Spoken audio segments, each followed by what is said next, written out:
All right, so for step number 6 over here, it all has to do with this diagram over here. So our sun is really, really, really young compared to the entire universe. It's just one star. There are far older stars with older Earth-like planets. So our Earth over here, if we take a look, let's do yellow over here, was born 4.54 billion years ago. And the Big Bang happened over here. And between when the Big Bang happened and Earth being born, a lot of other stuff happened in the middle. And we saw that earlier in the other diagram that we saw where our universe might be in this region over here. And another planet could have been born over here with Big Bang happening over here. There's a gap over here between where the two planets are, and that gap is a long time period. So what could possibly happen in that really long time period that is between the two planets? Well, that's what we're talking about. So let's pretend that planet X over here had a similar story to Earth, and let's see what could have happened. So if planet X was born 8 billion years ago over here in this spot, and Earth was born 4.5 billion years ago. This was 4.5 billion years into this planet's lifespan over here. So essentially, that's where Earth is today. So if we were to compare them, this planet X over here has 3.46 billion years of development beyond where we are today. Now, that's something to think about because think back to 4 years ago, 5 years ago, your iPhone right now, or whatever technology you currently have. The technology is so advanced now that your old iPhone looks like it was slow in comparison. And that's over the course of just like 4 years. Imagine what can happen over, you couldn't, but 3.46 billion years of advancement. Like it would be completely unrecognizable of us. Like something 1,000 years even ahead of us would be completely shocking to us, and we wouldn't be able to understand it. It would be like us as chimpanzees comparing to human culture, where like the chimps don't know what we're doing, and in that situation, we would be the chimps, not having any idea, because 3.4 billion years of advancement is a lot.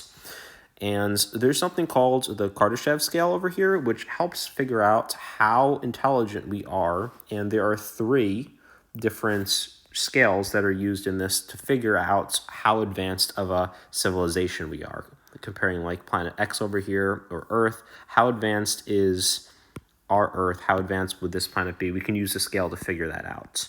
So the scale uses 3 different types of civilizations. It says that there's a type 1 civilization, which essentially means that they can harness all energy on their planet. So that means every resource, trees, fossil fuels, solar, winds, like everything on the planet we'd be able to harness.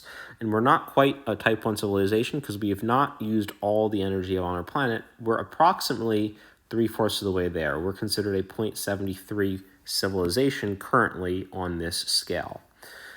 Then the next level up would be a type 2 civilization, which is able to harness all the energy of our host star. So in other words, for us, that is the sun, and that would be something that is completely crazy.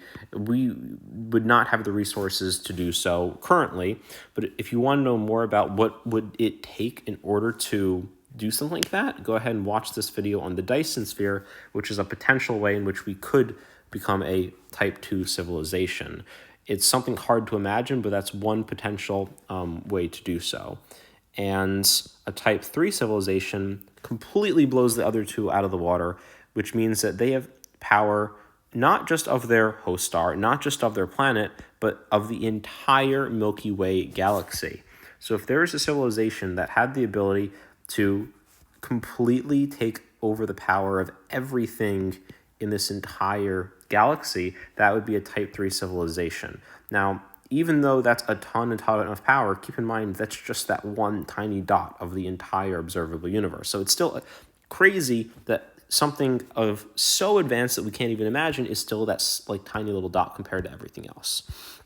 But a type 3 civilization is one that would be able to colonize an entire galaxy. And how it would theoretically work is the idea of starting on your home planet and taking autonomous machinery that essentially can travel to other planets and spend time self-replicating using artificial intelligence that would gather the raw materials on different planets, deconstructing those planets, and then using those materials and building more machines to then continue to colonize those planets. So it wouldn't be something that's a human task, but it would be a robot task built by humans, where over time we would start with our home planet and we would go off to other planets, mine all the materials, and then send it off to other planets to continue to branch out and branch out and branch out until theoretically the entire Milky Way galaxy could be used in terms of its supplies and energy.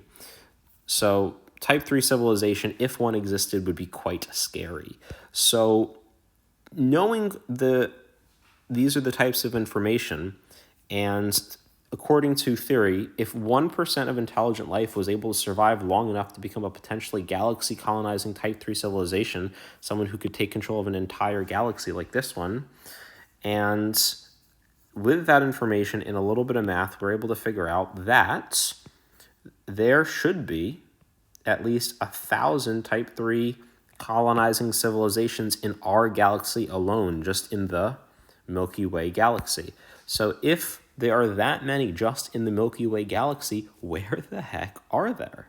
Like, if there's so many that should be there, why don't we see them? And that in itself is the Fermi paradox. All right, guys, go summarize what you learned.